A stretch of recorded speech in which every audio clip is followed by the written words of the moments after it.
Geomorphic processes. So, what is geomorphic process? Geomorphic processes are an essential component of physical geography. Geomorphic process physical geography का एक essential processes होते हैं and core subject होते हैं geomorphology का. Okay, geomorphic process एक core subject है geomorphology का. ये प्रोसेस रिफर करता है various natural forces and mechanisms को जो क्रिएट एंड मॉडिफाई करता है लैंड फॉर्म्स को over time, over many time, okay, many years, many long years. क्या करता है? क्रिएट करता है लैंड फॉर्म या लैंड फॉर्म को थोड़ा मॉडिफाई कर देता है. ऐसा मैकेनिज्म या नेचुरल फोर्स है ये. डेफिनेशन क्या है अब जियोमॉर्फिक प्रोसेस का? कंसेप्ट और definition, right. Geomorphic processes natural physical and chemical forces है. Geomorphic processes are the natural physical and chemical forces जो कि ओवर लॉन्ग पीरियड क्या करते हैं? फॉर्मेशन को कॉज करते हैं. जो कि over long period cause the formation, destruction, transformation and evolution of land form. जो कि बहुत सालों के बाद क्या करते हैं? क्या कॉज करते हैं? फॉर्म करते हैं, लैंड फॉर्म करते हैं, या तो डिस्ट्रक्शन करते हैं लैंड फॉर्म का, या ट्रांसफॉर्मेशन करते हैं, या तो इवोल्यूशन करते हैं लैंड फॉर्म में. Okay, so what are the characteristics of geomorphic processes? First characteristics is source of energy. geomorphic process driven होती है both internal endogenic and external exogenic forces से. Number 2 is distinctive formation. हर एक geomorphic processes एक ना एक unique and distinguishable land form create करती ही करती है. रेट ऑफ ऑपरेशन, अब क्या है कि जियोमॉर्फोलॉजिस्ट थॉर्नबरी के अनुसार क्या कहा है उन्होंने कि जो वराइंग रेट है जियोमॉर्फिक प्रोसेस का वो क्या करता है? सरफेस इरेगुलरिटी का मेजर कॉज की तरह एक्ट करता है. सरफेस इरेगुलरिटी का मेजर एक्ट की तरह क्या करता है? एक यूनिक क्या एक्ट करता है? जियोमॉर्फिक प्रोसेस एक्ट करता है जो कि एक unique and distinguishable geomorphic process है, डिस्टिंग्विशेबल रेट में जाता है. Gradual and continuous. Number 4. Landform development typically occurs over long period. या अब landform development 2 साल 5 साल 2 महीने 5 महीने ऐसे में तो नहीं होगा ना. वो बहुत millions and billions of year लगेंगे लैंडफॉर्म को मॉडिफाई होने में या क्रिएट होने में. ठीक है, तो over long periods. Okay, landform development typically occurs over a very long period with changes becoming noticeable gradually. तो उस टाइम में क्या होगा कि चेंजेस जो हुई है लैंडफॉर्म में, जो नया लैंडफॉर्म बना है या जो लैंडफॉर्म मॉडिफाई हुआ है उसमें चेंजेस हम लोगों को नोटिसेबली धीरे धीरे करके चेंजेस हमको दिखने लगेंगी. Number 5, uplift and erosion. जो जब लैंडफॉर्म फॉर्म हो रहा है during the land formation of landform uplift of the earth surface में ऑकर, अर्थ सरफेस में अपलिफ्ट ऑकर हो सकता है, एज वेल एज इरोजन भी हो सकता है नेचुरल फोर्सेस की वजह से. टाइम स्केल क्या है जियोमॉर्फिक प्रोसेस का? Number 6 characteristics is time scale. कितना टाइम लगेगा? अब लैंडफॉर्म को फॉर्म होने में thousands to millions of years लगेंगे. Even 10 of millions of years भी लग सकते हैं. 10 मिलियन लग सकते हैं, बिलियंस लग सकते हैं, थाउजेंड्स ईयर्स भी लग सकते हैं. ठीक है, अब कम्प्लेक्सिटी क्या है? Number 7 characteristics complexity. Geomorphic processes intricate है एंड कंटिन्यूसली एक्टिव भी है. ठीक है, तो ये कंटिन्यूसली एक्टिव होने के साथ साथ किस चीज़ को कंट्रीब्यूट करती है? एवर चेंजिंग नेचर को, अर्थ सरफेस के एवर चेंजिंग नेचर को ये कंट्रीब्यूट करती है.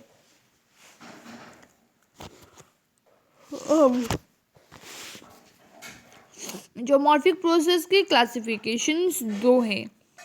ओके, क्लासिफिकेशन जियोमॉर्फिक प्रोसेस को 2 भाग में किया जा सकता है. One is endogenic process and the next is exogenic process. So in our syllabus endogenic process के बारे में हमें पढ़ने को नहीं कहा है. endogenic process हमारे syllabus में नहीं है. only exogenic process is there in our syllabus. So we will have to learn about the exogenic processes.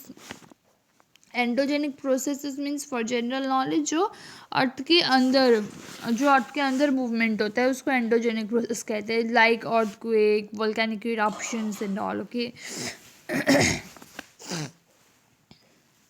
So exogenic process क्या है? एक्सोजेनिक प्रोसेस रिफर करता है वो सारे लैंडफॉर्म शेपिंग फोर्सेस को जो अर्थ के सरफेस में क्या करते हैं, ऑपरेट करते हैं and are responsible for the formation, alteration and evolution of landforms. Earth के अंदर नहीं बल्कि अर्थ के अंदर ही भाग में नहीं बल्कि अर्थ के क्रस्ट में अगर कुछ हो रहा है, कुछ लैंडफॉर्म चेंजेस वगैरह हो रही है, तो वो कौन उसके लिए कौन रिस्पॉन्सिबल है, उस फॉर्मेशन के लिए रिस्पॉन्सिबल है एक्सोजेनिक प्रोसेसेस और एक्सोजेनिक फोर्सेस। एग्जाम्पल वेदरिंग हुआ, river action, wave action, wind erosion, ये सारी चीज़ अर्थ में होने वाली चीज़ें हैं ना, अर्थ के अंदर नहीं। तो ये सब चीज़ क्या हो गए, एक्सोजेनिक प्रोसेसेस हो गए। इन एसेंस कुछ external both static and dynamic natural forces भी है जो एक्ट करते हैं through erosion, transportation and deposition to bring about slow changes in landforms, gradual changes in landforms. Okay, दूसरा नाम क्या है? अब एक्सोजेनिक प्रोसेस को दूसरा नाम किस नाम से बुलाया जाता है? एक्सोजेनिक प्रोसेसेस को ग्रेडेशन प्रोसेस भी कहा जाता है। एक्सोजेनिक प्रोसेस को ग्रेडेशन प्रोसेस भी कहा जाता है। अब एटिमोलॉजी क्या है इस टर्म की, या मीनिंग क्या है इस टर्म की? तो एक्सोजेनिक जो टर्म है ये आया है ग्रीक लैंग्वेज से, जहाँ पे एक्सो का मतलब है आउटसाइड एंड जेनिक का मतलब है ओरिजिन। ओके, जेनिक का मतलब है ओरिजिन और फॉर्मेशन। तो देयरफॉर एक्सोजेनिक का लिटरली मीनिंग क्या हुआ कि ओरिजिनेटिंग फ्रॉम आउटसाइड, जो बाहर से ही ओरिजिनेट होता है। अब इसके कैरेक्टरिस्टिक्स क्या है? Energy source, main source of energy exogenic process के लिए सन है। Sun is the main source of energy for exogenic process. ये प्रोसेस डिवाइडेड है स्टैटिक फोर्सेस में, that is example temperature, air pressure, humidity, and dynamic forces like river, winds and glaciers, ocean waves, ground waters, all slow process. Okay, ये process कुछ extremely gradual है, ठीक है। Altering landform, okay, altering landforms over long period through erosion, transportation and deposition. Extremely slow process है ये, जो कि landforms को भी अल्टर करते हैं ओवर लॉन्ग पीरियड। क्या कैसे? इरोजन से, ट्रांसपोर्टेशन से एंड डिपोजिशन से। Levelling effect of exogenic process क्या लाता है? About it brings about elevation equalization, transforming elevated landforms into a relatively even surface over time. तो इसीलिए इसको क्या कहा जाता है? ग्रेडेशन प्रोसेस कहा जाता है। वेरिएबल ऑपरेशन नंबर 4, ये फोर्सेस इंडिविजुअली एक्ट करती है और या इन कॉम्बिनेशन भी ये एक्ट कर सकती है, depending on its location and time.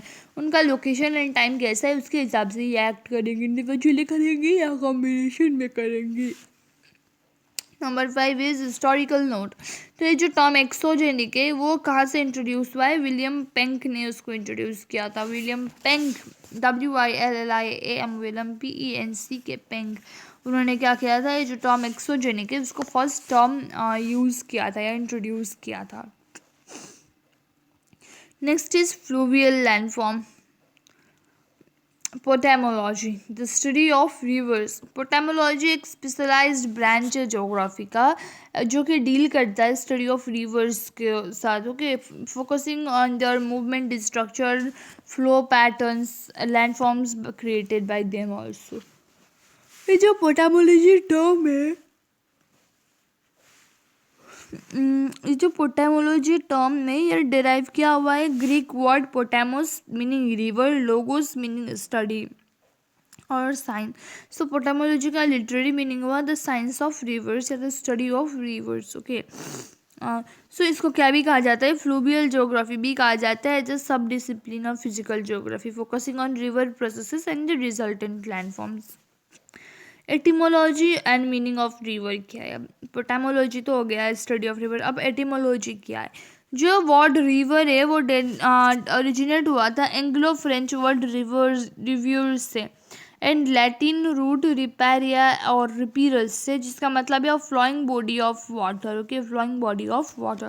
तो इसका मतलब क्या है? अब अकॉर्डिंग टू जोग्राफर मोरिसावा ने कहा था कि रिवर एक नेचुरल स्ट्रीम है जहाँ वाटर फ्लोइंग का, जो कि एक डिफाइंड चैनल में फ्लो होता है। एक डिफाइंड चैनल में फ्लो होने वाला नेचुरल स्ट्रीम है रिवर, उन्होंने कहा था। River is a natural stream of water flowing within a defined channel. General features of river and key terminologies क्या है? After before learning this all we have to know. Mainly we have to know about the fluvial basin over here. Okay, so fluvial basin क्या है? What is fluvial basin? That was important to learn, but यहाँ पे इतना नहीं दिया हुआ है. Different stages of river flow, catchment basin and all यहाँ पे है. Water divide, watershed, river regime, walk of river. What we have to know is that the landforms, okay, the landforms that are formed by river action at different courses of flow, that is V-shaped valley is formed, and gorge is formed, I-shaped valley is formed, canyon is formed. Okay, so difference between gorge and canyon over here is also very important, because gorges are formed due to intense downward erosion in humid mountainous region, and canyons are formed in dry or semi-arid plateau regions due to intense vertical oppositions. Okay, gorges are very deep and narrow, and it can be resembled as the shape of the letter English letter V. And even canyons are also deep and narrow, so it also can be resembled as the English letter V. Its appearance is like that. Okay, process as I told you before. Origin कहाँ से होता है? Gorge origin होता है mostly formed by river erosion से होता है humid regions में, and formation is more due to vertical erosion than lateral erosion. Okay, so यहाँ पे क्या होता है फिर कैनियन में ये मेनली फॉर्म्ड होता है वर्टिकल इरोजन से. ओके, वर्टिकल इरोजन से फॉर्म होता है, एंड ड्राई जगहों में, ड्राई प्लेट्यू में फॉर्म होता है. लेटरल इरोजन तो यहाँ पे ऑलमोस्ट एब्सेंट ही है, दिखता ही नहीं है, कहने से भी होगा. जॉर्ज के क्या है, steep and nearly vertical wall से, जबकि कैनियन की मोर स्टीप एंड वर्टिकल वॉल से जॉर्ज से. इसका डिफरेंस बिटवीन तो नहीं किया जा सकता, बट शायद सिमिलरिटीज ही बना सकते हैं हम लोग. The valley floor is very narrow and almost invisible in gorges. Okay, and the valley floor is somewhat wider and more prominent in canyon. Location क्या है? Gorge commonly found होता है humid mountainous region में, and canyon कहाँ पे found होता है? Dry plateau regions with rocky terrain. Okay. और waterfall, okay, waterfall, cataract, new point, plunge pool, pothole, interlocking spur. These all things are also important, but the main thing was to learn about fluvial plain. What is fluvial plain and all? Okay, so that is not over here in the book. So we have discussed already about the fluvial landform, their walks, their characteristics, and even their landforms, which can be formed by river actions. Okay, George Canyon and all difference between also. So next is alluvial fan and alluvial cone के बारे में भी difference between याद करके रखना है, because that is very important over here in this book. So next is coastal landform. Okay, coastal landform. Some questions can be important. That is, what is pothole? What is plunge pool?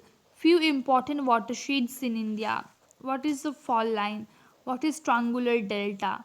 What is natural leaf? What is Yadro stream? What is estuary? What is a rapid? What is Birdfoot delta and Cuspid delta also, Arcuate delta?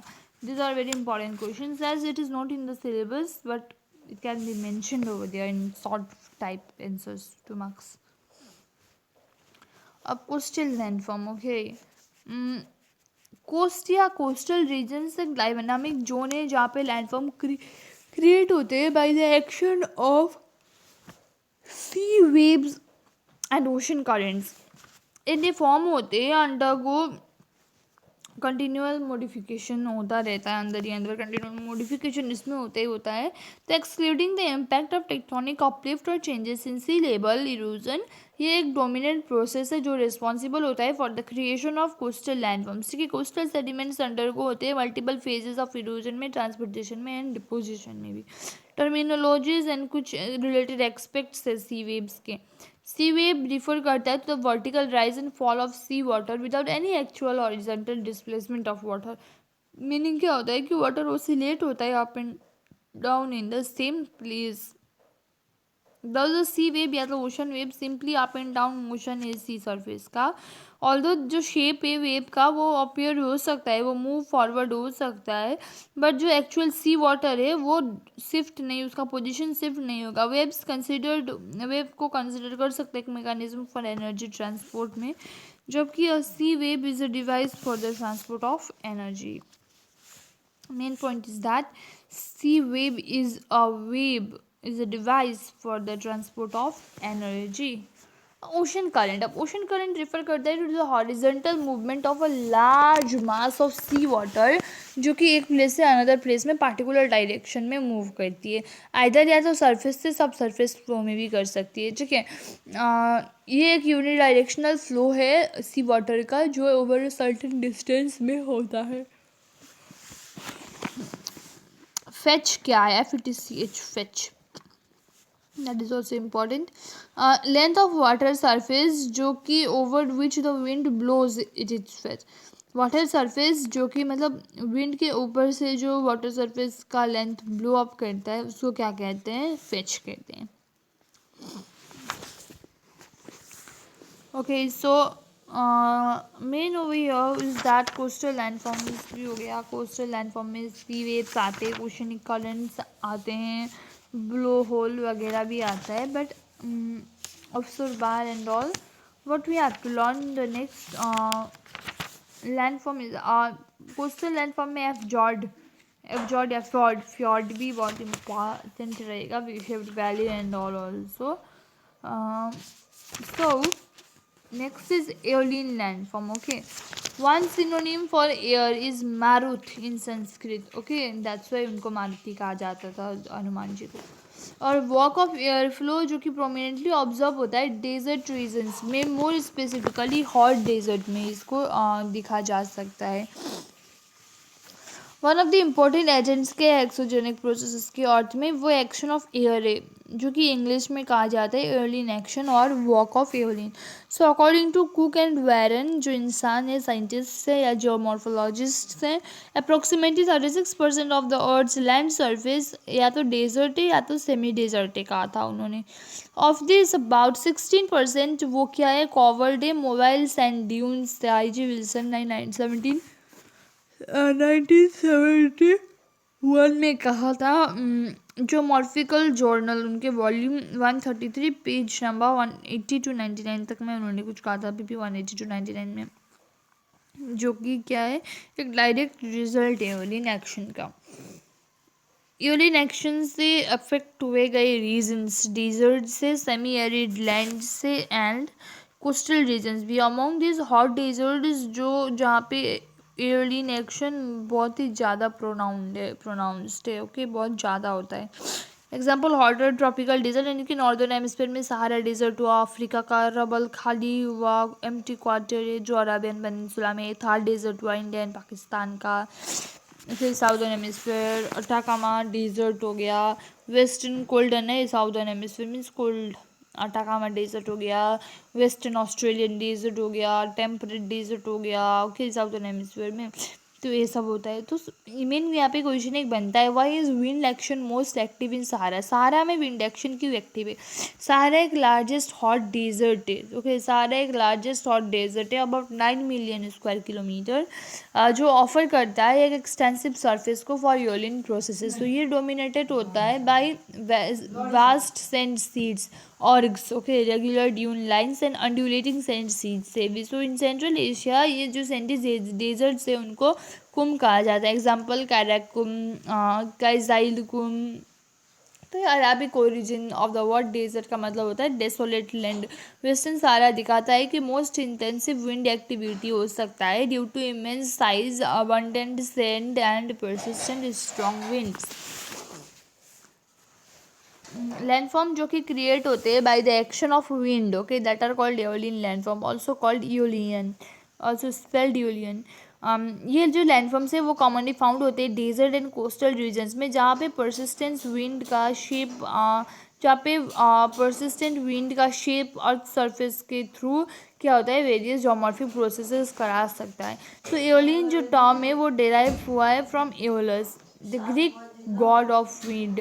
कि Greek god of wind जो Aeolus से उनको उसको Elin वो derived हुआ है Greek god of wind से. All forms of landform modification and creation by wind are collectively referred to as aeolian processes. तो ये हुआ एओलियन लैंडफॉर्म के बारे में कुछ concept. So next what we have is important questions are there. What is a gas sea? How are safe dunes formed from Barchan dunes? What type of landform is a safe or longitudinal dune? And how can it be described over here? तो इन 3 landforms हो चुके हैं. Okay, 3 landforms के बाद हमें ये जानना है कि combined work of exogenic processes and associated landforms with it also. Landform form होता है exogenous process. Okay, English term क्या है एक्सोजेनस का? डेराइव्ड हुआ है ग्रीक वर्ड एक्सो एक्सटर्नल प्लस जेनेसिस ओरिजिन्स है. सो ओवरऑल मीनिंग एक्सोजेनस का वो ओरिजिनेटिंग फ्रॉम आउटसाइड. ओके, इसका अलग नेम क्या था? ग्रेडेशन प्रोसेस भी कहा जाता था इसको. Characteristics as we all discussed it very before. Exogenic forces का टाइप्स है स्टेबल, पैसिव एक्सोजेनिक फोर्सेस और dynamic active exogenous forces. Gradation का मतलब क्या है? ग्रेडेशन एक टर्म है, लैटिन टर्म डेराइव्ड हुआ था ग्रेडेटो नेम से, जिसका मतलब है डिसेंडिंग. हाउएवर जियोलॉजिकल टर्म में ग्रेडेशन रिफर करता है to the overall process by which erosion and deposition work together to develop a uniform general level of landforms on the earth surface. So क्या हुआ कि